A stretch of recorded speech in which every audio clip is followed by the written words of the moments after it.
ఈ రోజు గోదావరి సీరియల్లో స్టోరీ విషయానికి వస్తే ఇంకా వాళ్ళ బావ నందు కోసము పూలు స్వీట్లు అయితే తీసుకొస్తాడు. ఆల్రెడీ తనకేమో ఇష్టం లేదు, వాళ్ళ బావ అంటేనే ఇష్టం లేదు. ఇంకా వాళ్ళ అమ్మమ్మ బలవంతం మీద తను కూడా తీసుకొస్తాడు. తీసుకొచ్చిన తర్వాత వద్దు వద్దు వద్దు వద్దు పూలు అంటే వద్దు వద్దు అని చెప్పనంటుంది. ఇంకా జాను గౌతమి అందరూ అలా పట్టుకోవడం వల్ల పూలు అయితే పెడతాడు అనమాట. మురళి వచ్చేసి ఇంకా వాళ్ళ అమ్మమ్మ అంటుంది, వాళ్ళ నాయనమ్మ అంటుంది, ఇప్పుడు ఇలా పెడతావు, ఇందాక పూలు తీసుకొస్తామంటే దేవుడికి పెడతానని చెప్పావు కదా, ఇప్పుడు ఏం చేస్తావు అనేసరికి ఇంకా నందు తీసి కిందకేసి కొడతాను అని చెప్పేసి నందు అంటుంది. నువ్వు అలా కొట్టావంటే నా మీద ఒట్టే అని చెప్పేసి ఆ పెద్ద ఆవిడైతే అంటుంది అనమాట.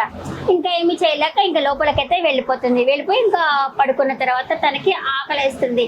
ఏమి తిందామా అని అలా చుట్టుపక్కల చూస్తూ ఉంటే వాళ్ళ బావ తీసుకొచ్చిన స్వీట్ అయితే ఉంటుందన్నమాట. సరే అని చెప్పి అలా వాళ్ళ బావకు తెలియకుండా అలా అలా వెళ్తుంది అనమాట. అంటే కింద పడుకుంటాడు ఆయన. అలా వెళ్ళేసి స్వీట్ అయితే తీసుకొని తినబోతా ఉన్నసరికి వాళ్ళ బావ అలా లేచి కూర్చొని అమ్మాయి అలా చూస్తూ ఉంటాడు. ఆ పిల్ల మంచిదే, అమెరికాకి వెళ్ళాలన్న కోరిక తప్పితే ఇంకేమీ లేదు, కుళ్ళు కూజితం అంతా ఏమీ లేదు. కాకపోతే నన్నే మెచ్చుకోవాలా అన్న ఒక ఇది ఉంది. మంచేమో మంచి నందు వచ్చేసి ఇంకా ఆకలిస్తున్నది బావా అందుకే తింటున్నాను అని చెప్పేసరికి తను కూడా వెళ్ళి తన పక్కన కూర్చుంటాడు. మురళి కూడా వెళ్ళేసి అప్పుడు అడుగుతుంది, అదేంటి బావా ఎందుకు తెచ్చావు ఈ స్వీట్లు ఈ మల్లెపూలను ఎందుకు తెచ్చావు అంటే, అదేమీ లేదు నందు, మన మీద ఇలా ఉన్నాము, పాపం పెద్దవాళ్ళన్నా హ్యాపీగా ఉంటారు కదా అందుకే ఇలా తెచ్చాను అని చెప్పేసి తను అంటాడు అనమాట. ఓ నువ్వు మా ఫ్యామిలీ గురించి కూడా ఆలోచిస్తున్నావు అంటే, మా ఫ్యామిలీ ఏముంది, మన ఇద్దరిది ఒకే ఫ్యామిలీ కదా, మా అమ్మ మీ నాన్న అక్క తమ్ముడు కదా, అంతా ఒకే ఫ్యామిలీ కదా అని చెప్పేసి అంటాడు. ఇంకా ఈ స్వీట్లో ఏమన్నా పెట్టావా అంటే, ఏం పెడతాము నందు అంటే, ఏమీ లేదు, ఈ స్వీట్ తిన్నాక నేను వచ్చేసి నేను హగ్ చేసుకోవడము అట్లాంటివి ఏమన్నా పెట్టావా అంటే, దాంట్లో నుంచి ఒక బయట తీసుకొని తింటాడు మురళి. తినేసి అదేమీ లేదు ఇప్పుడు ఓకేనా అని అడుగుతాడు. అనేసి అయినా సరే నాకు నువ్వంటే ఇష్టం లేదు, మన ఇద్దరము కలవడం అనేది జరగదు బావా అని చెప్పంటే, సరేలే నందు అని చెప్పి కొద్దిసేపు సరదాగా మాట్లాడుకుని కింద కింద పడుకోవడానికి వెళ్ళిపోతాడు నందు అని వస్తుంది. మురళి కింద పడుకోవడానికి పోతాడనమాట. ఇంకా అడుగుతుంది, నువ్వు కింద పడుకోవడం అలవాటేనా అంటే, లేదు నడువు నొప్పులు వస్తూ ఉన్నాయి, ఉదయం లేచి నాకు నడువు నొప్పులు అంటే అమ్మమ్మ ఏమంటే సిగ్గుపడతా ఉంది అనేసరికి, సరే బాబా వచ్చి ఇక్కడే నా పక్కన పడుకో, సగం బెడ్ నాది సగం బెడ్ నీది పడుకో అని చెప్పంటుంది. పర్వాలేదులే నందు అని చెప్పంటే, పర్వాలేదులే బాబా వచ్చి పడుకో అని చెప్పేసి ఆ బెడ్కి సగం అడ్డ అయితే పెడుతుంది అనమాట నందు. పెట్టిన తర్వాత తను హ్యాపీగా ఫీల్ అవుతా ఉంటాడు. ఒక సాంగ్ కూడా వేసుకుంటాడు తను. ఇంకా తర్వాత పెట్టి అమ్మాయి అలాగే చూస్తూ ఉంటాడు. ఈ అమ్మాయి ఏమో ఇలా తిరిగి పడుకుంటుంది. నందు వచ్చేసి, ఏంటి బావా చూస్తూ ఉన్నావు, అటు తిరిగి పడుకో అంటుంది. అంటే అమ్మాయి అతని చూపు ఆ అమ్మాయి వీపుకు తగిలింది అనమాట. పోకిరి సినిమాలో నా చూపు నీ వీపుకు తగిలింది అన్నట్టు దీంట్లో వచ్చేసి అతను చూడటం అమ్మాయి వీపుకు తగిలి ఉంటుంది. ఈ అమ్మాయి ఇలా తిరిగి పడుకో ఉంటుంది. అటు తిరిగి పడుకో బావా అని చెప్పంటుంది. ఇంకా పడుకునేస్తాడనమాట. పడుకున్నాక ఉదయం అయిపోతుంది కదా, అలా స్వీట్లు తిని వాళ్ళైతే పడుకునేస్తారా. ఒక్క సైడ్ అయితే జాను మేలుకొని ఉంటుంది, ఇంకొక సైడ్ సింహాద్రి కూడా మేలుకొని ఉంటాడనమాట. సింహాద్రి వచ్చేసి అబ్బా అసలు ఇతను చనిపోతా ఏం చెప్పిపోతాడో ఏవో నాకే టెన్షన్ పెడతా ఉందని చెప్పేసి సింహాద్రి అనుకుంటా ఉంటాడు. జాను వచ్చేసి నాన్న బుక్లో రాసి ఉంటాడని చెప్పారు కదా అని చెప్పేసి ఆ బుక్ కోసం వచ్చి ఆ బుక్ తీస్తుంది అనమాట. కానీ ఆ బుక్లో ఏమీ ఉండదు. కానీ ఆ బుక్ వాళ్ళ చెల్లెల దగ్గర ఉంది కదా, ఆ విషయం జానుకు తెలియదు కదా. ఆ బుక్ తిరగేస్తుంది, ఏమీ ఉండదు, అయ్యో ఏమీ లేదే అని చెప్పేసి ఆ బుక్ అయితే పెట్టేస్తుంది అనమాట. ఉదయం అయిన తర్వాత వాళ్ళ బామ్మ నాయనమ్మ ఉంది కదా, ఒక డిటెక్టివ్ లాగా భూతద్దం పట్టుకొని వస్తుంది. అంటే వీళ్ళిద్దరు కలిసి పడుకున్నారా లేదా అని చూసుకోవడం కోసం భూతద్దం పట్టుకొని వస్తుంది.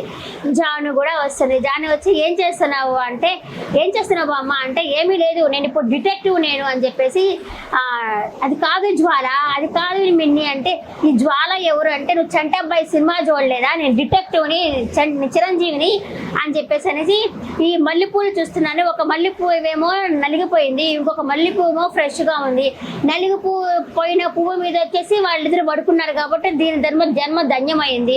అలాగే ఈ స్వీట్ ఉంది కదా, ఇద్దరు ఒకరికొకరు తినిపించుకున్నారని ఆవిడ ఊహించుకుంటుంది అనమాట. ఆ ఊహించుకున్నది జానుకు చెప్తుంది.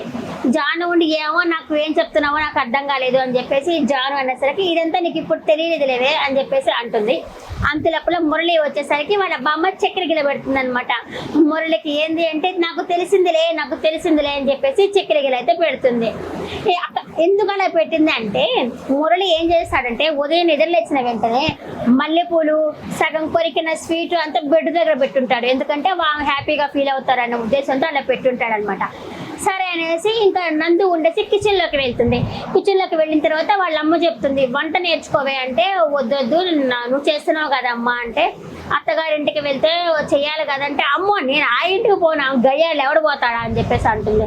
అనేసరికి లేదమ్మా వాళ్ళు ఎక్కడైనా మీ మేనత్తే కదే అలా అనద్దు ఆమె అని చెప్పేసి వాళ్ళ అమ్మ అయితే అంటుంది.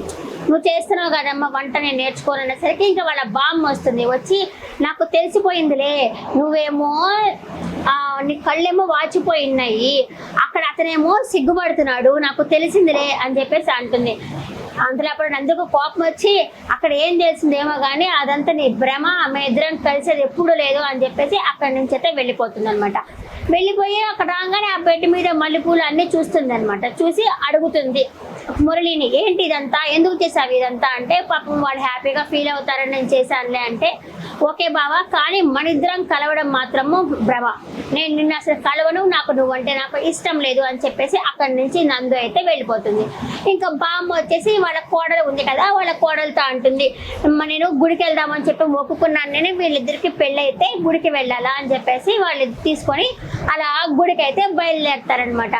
మధ్యలో గుడికి వస్తున్నప్పుడు నందు అడుగుతుంది ఏంటిది చెప్పబెట్టుకుంటే గుడి ప్లాన్ ఏంటి అని చెప్పి అడుగుతుంది. ఇంకా వీళ్ళిద్దరు ప్లాన్ వేస్తుంటారు ఎలా అయినా సరే వీళ్ళని కలుపుదాం అనేసి జాను వాళ్ళ బామ్మ ప్లాన్ వేస్తూ ఉంటారనమాట. ఈ ప్లాన్ ఎక్కడ వింటుందో అనేసి ఏమీ లేదులే నాకు నడువు నొప్పులు కూడా నడవలేకపోతున్నాను అనేసరికి నందు ఉంటే ఆయన ఏంది మా ఇద్దరిని గుడికి తీసుకురావడం ఏంది నీ మొక్కేంది అని చెప్పి అడుగుతుంది. మొక్కంటే మొక్కే అది కూడా కాకుండా శాస్త్రయుతంగా చేపిస్తాను అని చెప్పేసి వాళ్ళ బామ్మ అయితే చెప్తుంది పూజ చేపిస్తాను అనేసి. కట్ చేస్తే ఇక్కడ సూర్య ఉంటాడనమాట. సూర్య వీళ్ళు గుడికి వస్తారు కదా తను అందరికంటే ముందు వచ్చి ఉంటాడు. వాళ్ళ అసిస్టెంట్ ద్వారా వీళ్ళు గుడికి వస్తారనే విషయం తెలుసుకుని ఉంటాడనమాట. దేవుడికి మొక్కుతా ఉంటాడు. అంతలోపల సూర్య వాళ్ళ అసిస్టెంట్ వచ్చిన తర్వాత అడుగుతాడు వస్తారా వాళ్ళ గుడికి అంటే వస్తున్నారు ఖచ్చితంగా గుడికి వస్తున్నారు అని చెప్పేసరికి ఓకే అని చెప్పి అలా చూస్తాడు. జాను వస్తున్నప్పుడు ఒక సాంగ్ వేసుకుంటాడు సూర్య సుందరి నువ్వే నా జంట ఆ సాంగ్ అయితే వేసుకుంటాడు. బాగుంటుంది ఆ సాంగ్ కదా ఆ సాంగ్ వేసుకుంటారు అనమాట. ఇంకా వీళ్ళైతే వస్తున్నారు. ఇంకా రేపటి ఎపిసోడ్లో చూడొచ్చు ఆ గుడి పూజ చేస్తున్నప్పుడు కుంకుమ పెట్టుకో అని చెప్పేసి ఒక కాగితం అయితే ఇస్తుంది జానుకి. ఆ కాగితం ఏంటి అంటే వాళ్ళ నాన్న అకౌంట్స్ రాసుకున్న కాగితము. అలా కుంకుమ ఓపెన్ చేయగానే తెలుస్తుంది.